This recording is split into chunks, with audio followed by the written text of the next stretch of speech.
बालेन सरकारले तुरुन्त प्रहरीको मनोबल बढाउन काम गर्नुपर्ने, क्षतिपूर्ति दिनुपर्ने भन्दै सुनिल केसीले गराए ध्यानाकर्षण। सुर्लभ खरेलले सबै संसद, सरकारी कर्मचारी तथा पदाधिकारीको आफ्नो सार्वजनिक गर्नुपर्ने भन्दै गरे यस्तो माग। सुहाङ नेवाङ सदनबाटै भावुक बन्दै आफ्नो ठाउँको पीडा सुनाए। टिकापुर भन्सारले चोरी सामान खुल्ला लिलाम मार्फत बिक्री गर्ने। डाक्टर तोसीमा कार्कीले बिरामी बोक्ने एम्बुलेन्स, ट्याक्सी जस्ता भए भन्दै सरकारलाई गराइन् ध्यानाकर्षण। बालेन सरकारसँग जेनजीमाथि गोली चलाउन आदेश दिने ओली र लेखकलाई कारबाही गर्न सोम शर्माले गरे माग। असार 1 गतेदेखि कक्षा 11को पढाइ सुरु गर्ने शिक्षा मन्त्रालयको निर्णय। अर्थतन्त्र रूपान्तरणका लागि संरचनात्मक सुधारको जोड। नेपाली काङ्ग्रेसबाट निर्वाचित वडा अध्यक्ष रेशम तामाङ लिखित कृत्य सम्बन्धित कसुरमा पक्राउ। बालेन मेयर हुँदा ओली अध्यक्ष प्रचण्ड ध्वजा रोकेको झोकमा अहिले सुकुम्बासी ध्वजा चलाएको नरबहादुर बिष्टको खुलासा। महावीर पुनले संसदमा कराएर बाँदर आतंक नरोकिने भन्दै सबैलाई संसदमा थर्काए। देशका विभिन्न भागमा गर्मी अझै बढ्ने, बाढी पहिरोको जोखिम कायमै। पूर्व गृहमन्त्री सुदन गुरुङले आफू विरुद्ध भ्रामक समाचार प्रकाशन गर्ने गरेको भन्दै मिडिया विरुद्ध प्रेस काउन्सिल र साइबर ब्युरो जाने बताएका छन्। बालेन सरकारले कहिले झुट नबोलेको भन्दै हरि ढकालको संसदमा गच्रिए। बालेन शाहको तर्कबाट सुविता गौतमले बोल्न जाँदा एमाले, काङ्ग्रेस र नेकपाले संसद मचाए हमङ्गा। बालेन शाह र राष्ट्रपतिको बहुमतको दमन घमण्ड देखाएको भन्दै आयल राईको आरोप। सभामुख डीपी अर्यालले एमाले नेता एन महरलाई कति घण्टा बोल्नुहोस् भन्दै झापाडे। बालेनले सुकुम्बासीलाई अमान्य व्यवहार गरेपछि ओली र प्रचण्डलाई संसद बैठकमै सम्झिए। भारतीय गृहमन्त्री अमिन शाहद्वारा पशुपतिनाथ मन्दिरमा 40 किलो चन्दन अर्पण। प्रधानमन्त्री बालेन शाह संसदमा नआएको भन्दै आज पनि हङ्गामा। एमाले, काङ्ग्रेस सोभितालाई बोल्न दिएनन् र मन्त्री बालेन शाहले हदभन्दा बढी गर्यो भन्दै काङ्ग्रेस नेत्री विष्णु सापकोटाले दिइन् चेतावनी। आज पनि प्रतिनिधि सभाको बैठकमा हङ्गामा भएको कारणले 15 मिनेटको लागि स्थगित। माननीय आशिका तामाङले बाँदर मार्ने कुरा अब संसदमा नसुनियोस् भन्दै दिइन् यस्तो चेतावनी। कानुनी मन्त्री सविता गौतमद्वारा कानुन निर्माण, नागरिक सहभागिता बढाउन डिजिटल प्लेटफर्म सुरु। सविता गौतमले धर्म सन्तानको रोडमा पुर्याएको 77 वर्षीय वृद्धलाई न्याय दिइन्। सभामुख अर्याल पुगे प्रधानमन्त्री शाहलाई भेट्न। विपक्षी दलले प्रतिनिधि सभाको बैठक अवरोध गरे पनि अर्यालले बालेनलाई भेट्न पुगेको खुलासा। शिक्षा तथा खेलकुद मन्त्री सस्मिन पोखरेलले साफ महिला च्याम्पियन खेल भारत प्रस्थान गर्न लागेको महिला फुटबल टोलीले बिदाई दिएका छन्। सभामुखले समय नदिएपछि अशोक चौधरी जबरजस्ती बोले। बालेनको तर्फबाट सवितालाई बोल्न दिएनन्। पूर्व प्रधानमन्त्री केपी शर्मा ओलीको नेतृत्व एमाले पुरा ध्यान स्थानीय चुनावमा केन्द्रित। अध्यक्ष ओलीले मिसान स्थानीय चुनाव उल्लेख गरेकै नेताहरू तोकेर जिम्मेवारी। प्रधानमन्त्री बालेन शाहको तर्फबाट सविता गौतम बोल्दा एमाले, काङ्ग्रेस र माओवादी संसदमा घेरे। नेपालमा जस्तै भारतमा जेनजी पुस्ताले सुरु गरेको कक्रोच नाम विद्रोहले मोदी सरकारलाई तरङ्गित। अनुदानमा दिने भनिएको मिन बहादुर गुरुङको जग्गा अस्वीकार गर्दै एमाले। प्रधानमन्त्री बालेन शाहलाई भेटेपछि सभामुख डीपी अर्याल संसदमा पेलेरै अघि बढ्ने विरोधकै बीच 2वटा विभेद प्रस्तुत। बजेट अघि अर्थमन्त्री सोनिङ वाकले लिए पूर्व अर्थमन्त्रीको सुझाव। खर्च कटौतीदेखि निजी क्षेत्रमा जोड। आज पनि हर्का साम्पाङको पार्टीको संसदीय बैठक बहिष्कार। सिंहदरबार परिषदमा निर्माण भइरहेको नयाँ सङ्घीय संसद भवनको मुख्य सभा हल निर्माण अन्तिम चरणमा पुगेको छ। अर्थमन्त्री सोनिङ वाकले विरोधकै बीच संसद भवनमा पुगेर विभेदमाथिको छलफल गर्न आग्रह। डाक्टर सोनिङ वाकले विभेद स्वीकार गर्दा एमाले र काङ्ग्रेस लफाडा गरेपछि झन्नै हाताहात आराम। प्रधानमन्त्री बालन शाह नआएपछि खुम्बु ओली विरोध गर्दै बाहिर निस्किन्। रवि लामिछानेले बालेन नआउँदा आफूलाई अहिलेसम्म कुनै दबाब नभएको बताउँदै छिट्टै संसद सदनमा आउने बताए। पूर्व प्रधानमन्त्री केपी शर्मा ओलीको नेतृत्व एमालेबाट फिर्ता भयो। 3.5 करोड रुपियाँ भिआइपी उपचार खर्च प्रयोग भएको रकम धमाधम फिर्ता।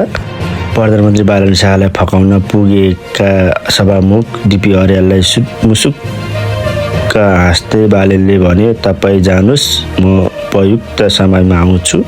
महावीर पुनले बालन शाह नआउनुको विषयमा खोले मुख। प्रधानमन्त्री बालन शाह कुनै हालतमा सदनमा आउन पर्ने नेकपा संसद खुलासा भए। प्रचण्ड, ओली र गगन मधेसी प्रदेशमा बन्यो 3 दलको गठबन्धन। सरकार सबै प्रदेशमा फेरिने समीकरण। राष्ट्रपालाई हराउन गगन, ओली, प्रचण्ड स्थानीय तहको चुनाव अगाडि नै गठबन्धन राष्ट्रपा उम्मेद्वारहरूलाई हराउन एकै ठाउँ उभिने। प्रधानमन्त्री बालन शाहले भने, म आउँदिन सदनमा। सभामुख डिपी अर्याल फर्किने बित्तिकै पेलेरै संसद चलाएर विभेद बहुमत स्वीकृति। रवि लामिछाने भन्छन्, सरकारले खराब काम गर्यो, सरकारले यो काम भएन भन्ने प्रश्नहरू आइदियो भने मेरो लागि दबावको विषय हुन्छ। सुजन गुरुङलाई पर्खिरहेका छन् बालेन शाह गिरियामा। छानबिन समितिको रिपोर्ट नआएसम्म मौन बस्ने, निर्दोष भए गृहमन्त्री सुजनलाई ल्याउने। मन्त्री प्रतिभाकै कारण सहकारी पीडितले पाए न्याय। आजै थप 300 बढीले फिर्ता पाए आफ्नो र बचत। रवि लामिछाने नै हाम्रो अबको सभापति राष्ट्रपा संसद गणेश पराजुली। पूर्व गृहमन्त्री सुजन गुरुङ बयान लिने तयारीमा। समिति बैङ्क, मालपोत र धितोपत्र बोर्डमा पत्राचार गर्यो छानबिनको समितिले। प्रधानमन्त्री बालन शाहमाथि खनिए राष्ट्रपति अमरसिंह कुमार। महानगर चलाउने, देश चलाउने रहेको छ, बालेनप्रति विश्वास घट्यो। मलेसियामा यौन धन्दा चलाउने नेपाली सहित 24 जना पक्राउ। उत्कृष्ट ट्राफिक प्रहरीमा सुनिल जङ्ग शाह वैशाख महिनाभरिकै उत्कृष्ट काम गरेको भन्दै प्रहरी कार्यालय घोषित। प्रधानमन्त्री बालन शाहले सदनमा जवाफ दिने, रवि लामिछानेसँग नियमित छलफल। सदनको प्रश्न उत्तर नचल्न नेताहरूको आग्रह। ज्वाला सङ्ग्रौला पुगिन मुद्दा हाल्न साइबर। किशोर श्रेष्ठको जन आस्थामाथि दिइन् जाहेरी। पेट्रोललाई सस्तो बनाउन सरकारले इथोनोल मिसाउने गर्यो तयारी। लगानी गर्न स्वदेशी उत्पादन आह्वान। पूर्व मन्त्री दीपक खड्काको सम्पत्ति नै 1 अर्ब। अधिकांश सम्पत्तिको खुलेन स्रोत। पूर्ण जेल पर्ने सम्भावना। सुजन गुरुङ पूर्ण गृहमन्त्री बनाउन बालेन रवि तयारी। छानबिन सकिँदै। गोपी हम्बाल लखेटिएको विषयमा संसदमा उठाइयो तत्काल सीमा विवाद गर्न केपी खनालको माग। अत्याधिक गर्मीमा तालिमका क्रममा 8 सशस्त्र जवानी बेहोस। बालेन र प्रतिभाको रफ्तारमा 4 दिनमा 700 बढी सहकारीको बचतकर्ताको लाखौँ रकम फिर्ता। नेपाल मेडिकल काउन्सिलको चेतावनी, दर्ता नभएको डिआर नलेख्नु। प्रधानमन्त्री बालन शाहले जेठ 14 गते सार्वजनिक बिदा गर्दै बक्र ईदको अवसरमा यही जेठ 14 गते सरकारले सार्वजनिक बिदा हुने जानकारी दिएको छ। लिम्बू भाषालाई सरकारी कार्यकाजको भाषामा रूपमा कार्यान्वयन ल्याउने तयारी। राष्ट्रिय स्वतन्त्र पार्टीका सभापति रवि लामिछाने र कोशी प्रदेशका सांसदहरूबीच भेटवार्ता। 5 थरमा जीप दुर्घटना हुँदा 1 चालकको घटनास्थलमै मृत्यु। नेपाल भारत सिमानामा सशस्त्र प्रहरी हाई अलर्ट। खुल्ला सिमानाबाट विदेशी नागरिक अनाकृत प्रवेशको आशंका। 3.5 वर्षपछि रोनाल्डोले जिते साउदी प्रो लिग उपाधि। अल नासा बन्यो च्याम्पिङ। सभामुख डिपी अर्याल पूर्व संसद मजले आयोजना गरेको कार्यक्रममा बोल्दै पुराना र अव्यावहारिक कानुन प्रशासन गर्नुपर्ने जोड दिएको छ। बालन शाहले नयाँ कदम, गाडी नकिन्न आग्रह गरेपछि तरङ्ग, नयाँ गाडी किन्नेहरूको दर्ता नहुने। कृषि मन्त्री चौधरी र स्पेनका राजदूतबीच भेटवार्ता, नेपाल स्पेन कृषि सहकार्यबारे छलफल। पूर्व गृहमन्त्री सुदन गुरुङले दिए विभिन्न मिडिया विरुद्ध प्रेस काउन्सिल उजुरी। साइबर ब्युरो सांसद इन्दिरा राणा मगर सुकुम्बासी समस्या समाधानमा मानवीय दृष्टिकोणको आवश्यकता। अर्थमन्त्री सोनिङ वाकले सार्वजनिक खर्चलाई लैङ्गिक साक्षरताको आधारमा अघि बढाउने। महावीर पुनले आफूलाई कर्मचारीले दिनु दुःख दिएको भन्दै पोखे गुनासो। सैनिकहरूको लागि खुसीको खबर, अब सैनिकले जोखिम भत्ता पाउने। प्रधानमन्त्री बालन शाहको नक्कल गर्दै नरेन्द्र मोदी इटाली पुगेर गरे भारतीय ब्रान्डको प्रचार।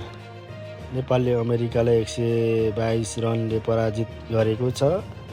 बाटो खन्ने क्रममा धादिङ स्थित खानीमा टिप्परमाथि ढुङ्गा खस्दा चालकको घटनास्थलमा मृत्यु।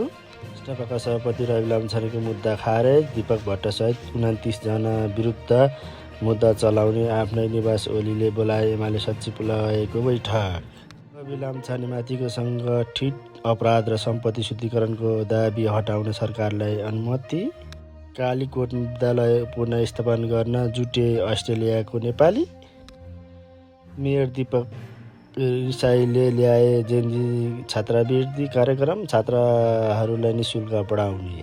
रवि लामिछाने छवि जीवीमाथिको सम्पत्ति शुद्धिकरणको मुद्दा खारेज। श्रीमान्डा सासूले घरबाट निकालेपछि मर्न भनेर हाम फालेकी निर्मलाले पाइन् पुनर्जन्म, बनिन् 1 वर्षमै करोडपति। धनगढीका मेयर नपुग्दै कुटिएको थियो वडा सदस्यको परिवारलाई। ज्वाला सङ्ग्रौला सुदन गुरुङको साथमा सुदन फेरि गृहमन्त्री बन्दै पर्छ जनताहरूको भनिरहेका छन्। जनताको माग पुरा हुन्छ कि हुँदैन त्यो त हेर्न बाँकी नै छ। कैलालीमा तालिमका क्रममा सशस्त्र प्रहरी 8 जवान बेहोस, हेलिकप्टरबाट उद्धार। हर्क साम्पाङको सरकारप्रति आक्रोश, जनताले चुनेको संसदलाई पदबाट निकाल्ने अधिकार त्यो संविधानमा छैन। पूर्व प्रधानमन्त्री ओली हटाउने योजना विद्या भण्डारी। विष्णु पौडेलदेखि ईश्वर पौडेलसम्मको साथ खोज्दै विद्यादेवी भण्डारी। अर्थमन्त्री सोनिङ वाकले बनाउँदैछन् अहिलेसम्मको उत्कृष्ट बजेट, दुर्गम जिल्लालाई विशेष प्राथमिकमा राख्दै जनपक्षीय बजेटमा ध्यान। सङ्कटमा राडी पाकी व्यवसाय लोप हुँदै गएको सिप जोगाउन बहुमतीको सङ्घर्ष। प्रधानमन्त्री बालन शाह र सोनिङ वाकले 3 वर्षदेखि निराश कर्मचारीले दिए खुसीको खबर, कर्मचारीको तलब बढाउने तयारी। स्मार्ट टेलिकमको घोटालामा प्रकरणमा ओलीले नै डुबाएको थिए राज्यको 30 अर्ब। प्रधानमन्त्री बालनसँग डराएको ओली, राज्यको ढुकुटीबाट खर्च गरेको 4 करोड फिर्ता अख्तियार मुद्दा चलाउने। सरकारले देशैभर सार्वजनिक सवारी साधनको नयाँ दर रोक लगाएको छ। बाजुरा हुम्ला विवादमा जिल्ला प्रशासन कार्यालय बाजुरामा बसेको सर्वदलीय बैठकले गर्यो 5 बुँदे निर्णय। प्रधानमन्त्री बालन शाहले 20,000 बढी उजुरी, 7,000 पाए न्याय, दिनमा 400 सम्म उजुरी आउने गरेको खुलासा। बसाइ सर्दै राउटे, गुबाकोट छाडेर सल्यानतिर सर्दै राउटे सामुदायिक। प्रधानमन्त्री बालन शाहसँग मोदीसँग झुक्दै नझुक्ने नेपालको विभेद बीच भारतको लिपिलेख यात्रा सुरु गर्दै नेपालको पत्रमा चीनको व्यवस्था। सहकारी ठगीमा काङ्ग्रेस नेता धनराजकी पूर्व पत्नीलाई अदालतले 21 दिने अल्टिमेट।